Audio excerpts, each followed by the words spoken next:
everything I do in business today, when I tell people everything I do, I learned it in wrestling. That's the easiest way to put it. I just run my business like I wrestled. I win more today in business than I won in college wrestling. If my coaches were watching, they'd say, "Hash, I hope you're doing better now." But welcome to the Lion's Den, hosted by Lance Bachman. Hey everybody, welcome to this week's edition of the Den. I got Khash Saghafi, who owns Liberty Mortgage Company, has 300 plus employees, self-made, wrestled in high school and college, left Oklahoma State, went and started this organization, now with 300 plus employees. He's going to talk to you about how he grew. He almost been bankrupt twice. You would never know. Pretty even-keeled guy here. Welcome so much, and welcome to the Den, Khash. Thank you. Hey, I appreciate the opportunity. You guys are way too kind there, and I sincerely appreciate thinking enough to put someone like me on. I have not amounted to too much, but I try. Well, 300 plus people in an organization is a big deal. Most people, as you know, never do even $1 million a year in small business. You're doing a lot more than that. You're employing a lot of people. You're feeding a lot of families. That comes with a lot of stress. Can you kind of talk to people, introduce yourself, tell them who you are and what you do? Sure, I appreciate it. I mean, so I'm in Cleveland, Ohio. I was born and raised in Cleveland, of course, and my whole family's doctors. My whole background was medicine, and I always wanted to be a doctor. It didn't quite work out that way. And then, I went to college at Oklahoma State University. I went out there to wrestle specifically because anybody that's ever been down to Oklahoma, there's not that much stuff out there, really. It's a beautiful place. Truly, it's a second home to me. I don't want to sound bad, but I loved every minute of it. I got friends that I consider family now, and especially wrestling and stuff. It's like a brotherhood, I guess you say. But I went to Oklahoma State. I graduated, wrestled there for 5 years. I graduated from there. And then after that, I kind of like worked my way around. And next thing I know, I was doing mortgages, and I started doing mortgage loans. So my company that I own today, we're a residential mortgage lender. We do business in 43 states in the country. I've only got 5 more states to get my license in. I'll probably have all 50 here probably the next year. New York takes a while to get licensed in. New York is like a 3-year process. Everything in New York takes long. Everything. Yeah. See that. Yeah. That's your New Jersey. That's that side of it, I guess, from what I'm told. So we're a residential mortgage lender. We give loans to people who are buying homes or refinancing. We strictly stay in residential. I mean, everything I do in business today, when I tell people everything I do, I learned it in wrestling. That's the easiest way to put it. I just run my business like I wrestled. I win more today in business than I won in college wrestling. If my coaches were watching, they'd say, "Hash, I hope you're doing better now." But just same application, same processes, and this is what we do. If you like this content and you're trying to grow your business, follow me at Lance Bachman and Lance Bachman Digital on Facebook. LFG, time to grow. So what do you think, let's talk about that. What do you think separates you? Because, I meet a lot of mortgage people, right? And they're one person by themselves or 2 people. What do you're a humble person. I appreciate that. But what do you think separates you from your competition that you keep growing?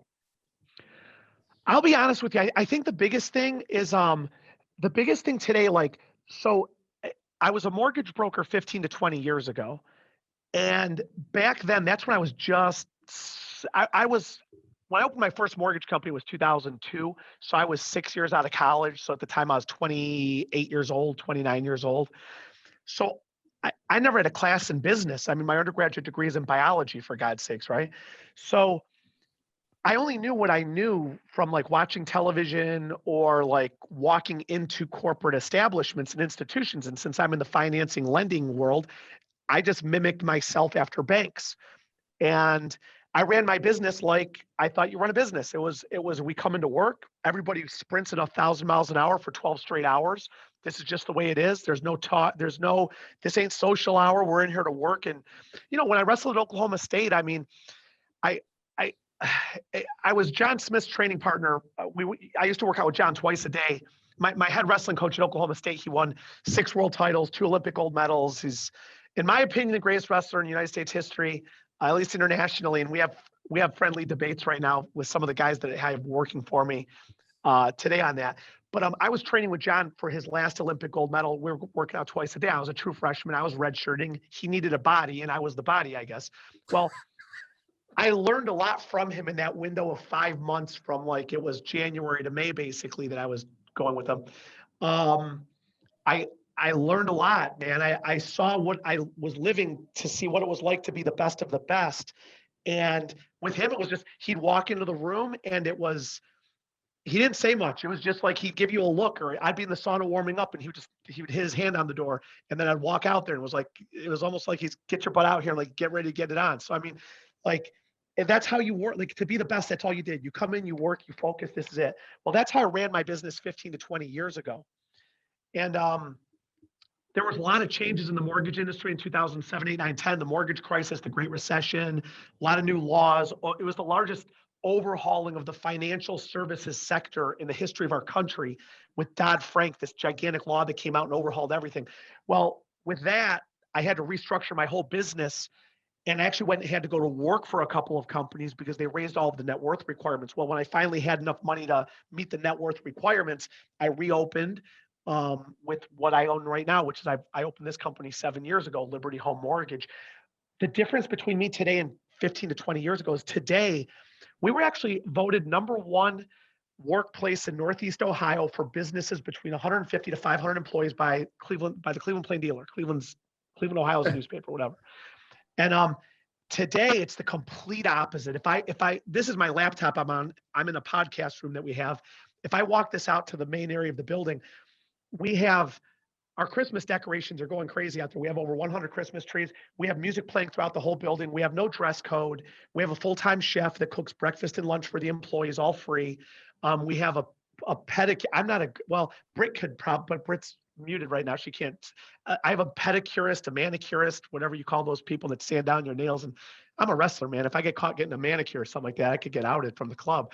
So, it's a completely different feel. We have TVs. We have over, I think, 100 TVs in the building. So PlayStations, gaming chairs, massage chairs, just anything you can name. The biggest thing I based this company on today, which is what makes me different, I think, from everybody else, if not a lot of people, Richard Branson said it. He said, I don't put the customer first. I put my employee first, because if you take care of your employee, they take care of your customer. So this business, I built it on that philosophy. And I think that's what separates me, because almost all office-like businesses you walk into, it's an office. They've got, we don't keep the lights on. So our lights in the whole, I've got a 42,000 square foot building we're in right now. All of the lights are turned off. We don't turn the lights on. It's pitch black in here if you walk in here. It's the most anti-office feel you'll ever walk into in your life. And I think 99% of corporate offices you walk into, it's quiet, the lights are on, everyone's in their cubicle. Whatever. In here, it's the complete opposite. I mean, it's the complete opposite. I think that's what separates us. So it's the atmosphere from which you come into work, and then it goes from there. Everything else we do is the same as everybody else, for goodness sake. Have you ever thought about franchising this or licensing it out to people? I mean, it sounds like a helpful place to work in your industry, because let's be honest, there's nothing sexy about loans. Oh, the funny thing is I tell people this all the time. I don't like what I do. I like the opportunity that it gives me. Wrestling at Oklahoma State, I mean, I did not like wrestling with John twice a day, for God's sakes. That was brutal, man. When he was going for his second Olympic title, man, it was different, man. He was going to do something that had never been done before. And I just happened to be the body that was standing in front of him that he could use to hit his moves on and stuff. And it was pretty violent. It was pretty intense. And it's all a mindset. It's how you think, how you do things. And I don't know. I mean, I think I may have lost my train of thought talking there for a split second, so I apologize. Right. But let's bring it back. Have you ever thought about franchising it or licensing it? It's the opportunity. Thank you so much. So I didn't like wrestling with John. It was the opportunity that it gave me. This job, the cool thing about my industry is we don't really franchise it. We hire people. Like, we're in 43 states. If somebody called me from California right now and said, Hesh, I generate business. Well, in my industry, they have to work under somebody. Well, I'm the somebody. So it's not a franchise, quote unquote, but it's kind of like you can have your own business within my business. I think the word is called an intrapreneur. I was just reading a book called Your Next 5 Moves. Correct. And that's the word that they taught me in that book. It's an intrapreneur, building a business within a business. The cool thing about my industry is that you can build your business within my business. And now, mind you, to get to my business level, to be a mortgage banker, you have to have a certain net worth requirement. You have to have a lot of things in place. It's not easy. That's why I had to take a lot of time to rebuild it with all the changes in the laws and stuff like that. So I do allow franchises, I guess you could say, but it's not technically a franchise, but I allow them, and it's we're always recruiting and doing things to try to draw people in to get them to join us. There's a lot of other great companies out there, whether it's Quicken Loans or places like that people want to work at, and we try to make our company just as a place that they want to go to. We talked about, 8 years ago, you were working for someone else. And that's a lot of adversity for someone like you, because you had your own business, it was growing, the laws change, got to hit certain requirements. Can you talk about some of the adversity you've been through? And because everyone's looking at you right now on social media saying, look at Hash, money bags, you the man. Oh, his life's easy. He's out on a boat 8 hours a day. They see the Disney trips, they see the watch, whatever it may be. They don't understand that you've probably been bankrupt once or twice or close to it, right? Yeah. The funny Talk thing about the is, adversity.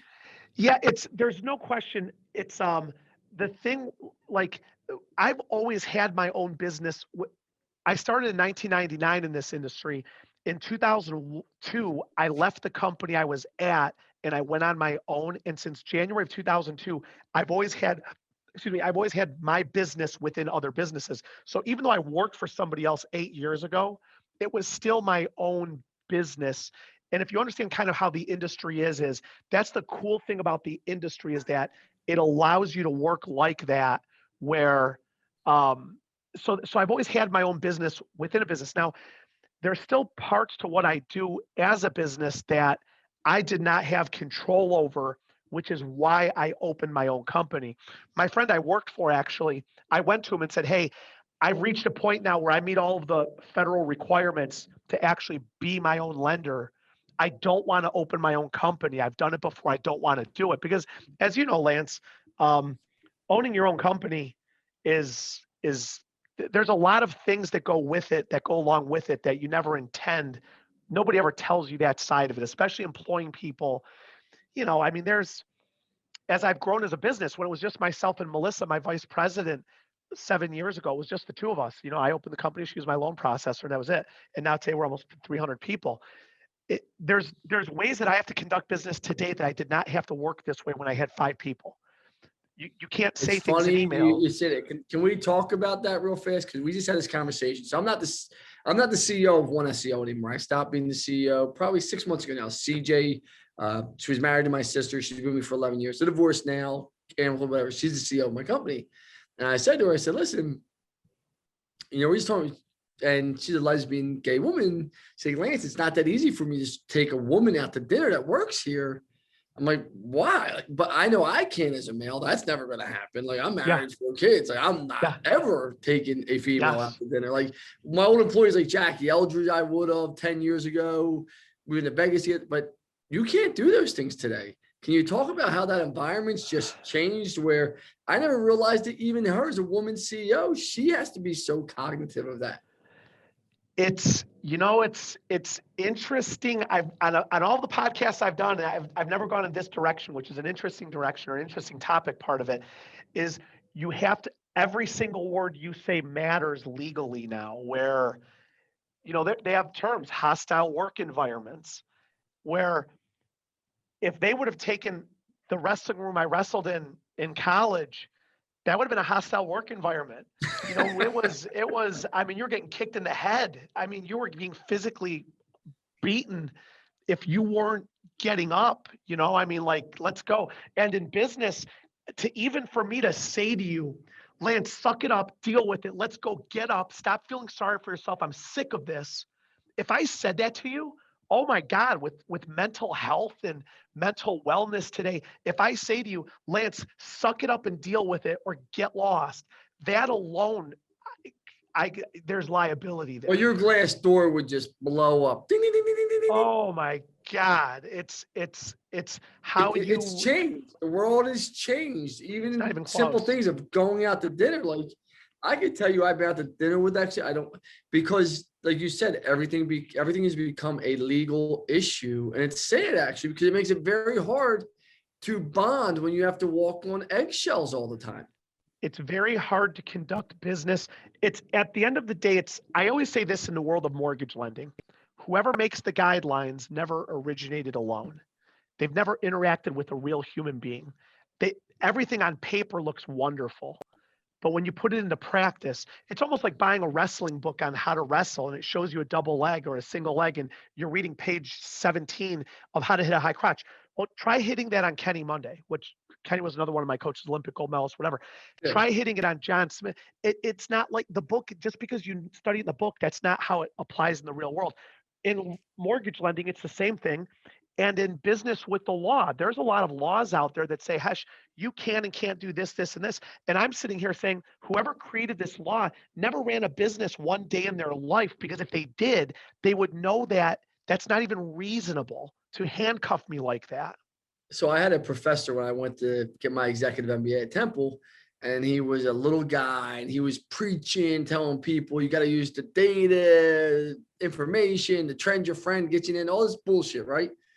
And when people are starting a business, you have no data, right? You have some censuses that you pay for, some geography, but you really have, when you're doing your first year budgets, it's really take this pen and paper and just start writing shit down and smoke some weed and drink some beers and throw it to some investors and hope somebody bites, right? I mean, honestly, that's what it is, right? Yeah.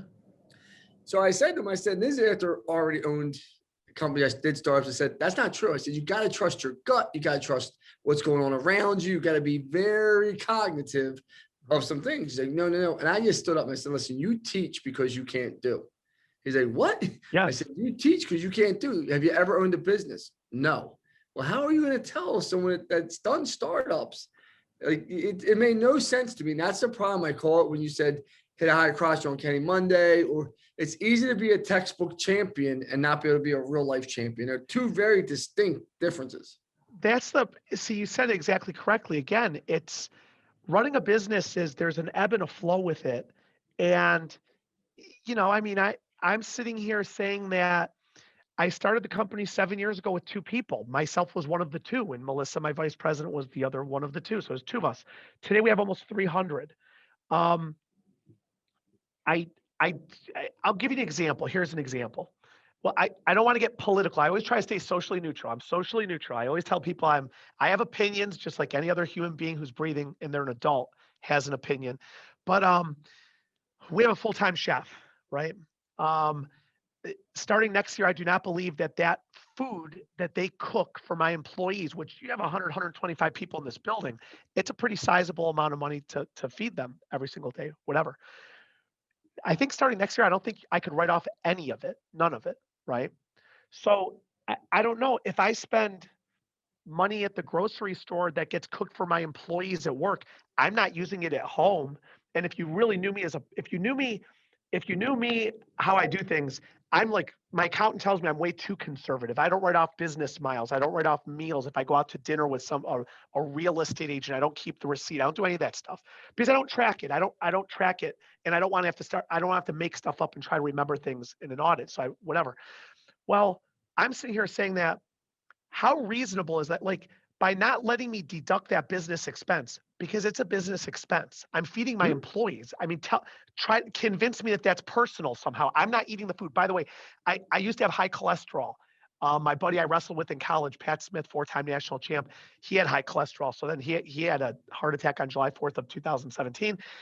He's all over me. I get my cholesterol checked at sky high. I redo my whole diet. My cholesterol's down. I'm not taking any medications, whatever. So my cholesterol's good. But it's because I watch what I eat. Well, I would not eat 99% of what they cook in the kitchen. It's not my thing. They're cooking red meat all the time. I got rid of my red meat, whatever. So none of it's personal. It's all business. By not allowing me to deduct that, that's a tax savings that I will not realize. The way that I've gotten this company from 2 people to 300 people in 7 years is because I've taken money and I've reinvested it into the business, which has then created 298 more jobs. Well, the issue you have that Google's facing right now, the same exact thing is, are they going to take that food? And if you eat, that's why Google has a card now. When you go and eat, do they pass that expense along to the employee? You see, that's the whole. Facebook's going through the same thing. So we have a kitchen here and we serve food constantly. And I think right now you can write off 50% of it. 50% of it, yes. You can write off 50%. They don't even understand that. It's not a write-off. Next year, supposedly it's all going away. It might be. So yeah, I mean, that's be a visit for us. Our kitchen, people go and eat. It makes them feel good, makes them Yes. happy, as you say. We're not taking it away. I mean, here I have no dress code. We have music playing. We have TVs. We have food. That's what helps. That's what has created 300 jobs. And I'm going to be creating more jobs. But I'm sitting here saying, who do you want to have? Like, if I take my money and give it to the government, that doesn't create Well, jobs the in my bean counter company. that wrote that is working for the government on a salary and doesn't have to understand they have to actually earn things and do things. It's just, I mean, I hate to say that. I mean, all government, think about besides police and fire and paramedics, most of the government doesn't, like, I'm not being rude here. They're salaried employees that don't ever do an actionable action. It's tough to it's hard in my opinion to justify. I would like to hear the justification for it because whoever wrote it has a reason behind it. And I would like to hear the justification. My justification would be, well, there's money that I'm no longer that's coming to me, which when I'm given the money, and I've talked to people about this where they say, Hush, but if you have that much money, it shouldn't affect you. Well, every bit Google's got how many employees? It Probably all 100,000. does affect it. That's all not affects. the point. It's Hesh. I'm not being rude here. You don't sound like you grew up rich. You wrestled Oklahoma State. I mean, I don't think you were driving a private plane to practice, right? I mean, No private planes. So you earned everything you got. Now that you got it, doesn't mean. And the thing is, this is you should care because let's be realistic. Where's the government spending the damn money? No, Elon Musk said it best. Open your books. Let me see it. Let me see it. And I got no problem. I've heard there's a lot, and again, you could probably guess what a lot of my opinions are as a business owner. I mean, as a business owner, you know how it is. I always remember this one. My best friend in the whole wide world, my buddy Tom, his parents, I call them mom and dad. They're like parents to me, for God's sakes. I remember Mr. Mendizi saying this. I remember they were going to Florida. Oh, hey, Mr. Mendizi, you guys are going on vacation. You're going to Florida. I just remember this in my brain. I did not understand it then, but I know it now.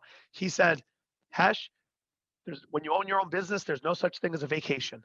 I'll never forget that because I was like, yeah, but you guys are going to Florida. Like, what's the big deal? Now today, I get it. And I have told him that story, by the way, Mr. Medici, I get it. Like when you own a business, there's no such thing as unplugging. There's no such thing. Go to a beach in Florida or Hawaii or Bermuda, wherever you want to go. When you're laying on the beach and you own your own business, your mind is constantly turning on where's our financials? What's the money? What's this? What's that? Can we go out of business? And it just doesn't end. So let's talk about this. How important is marketing to your business? How important is it for your growth? It's critical. Without it, it's critical. Marketing is critical. Marketing is the cornerstone. I argue with my brothers who are doctors over this all the time. They always tell me, Hush, we don't do marketing. I say, well, you better learn it because your goal is to get people to come and see you. My goal is to get people to come and see me. We all have the same goal. We just have a different method to do it. If my brother got on television and said, I'm Dr. Saghafi, my 30-year fixed interest rate's at 3.5, people would say, what in God's name is he doing? He's a doctor. If I got on TV and said, come here to get your temperature checked, they'd say, you do mortgages. But ultimately, if we stay within what we do, marketing is critical. It's the most important aspect of any business.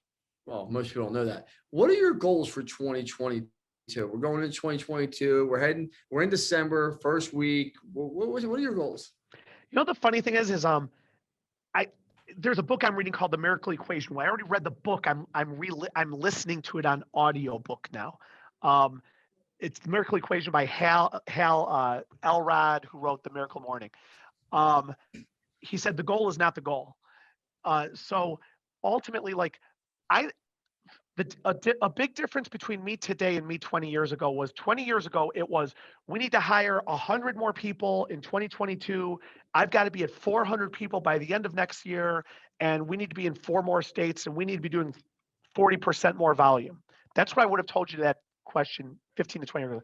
Today, my answer, honestly, when say, Hesh, what's your goal for 2022? Honestly, this might sound horrible. I don't know, man. I just come in and work and do the best we can and be the best we can be. And if we hire somebody, I guess we'll hire somebody. And if, I don't know, we just kind of stay focused, stay disciplined.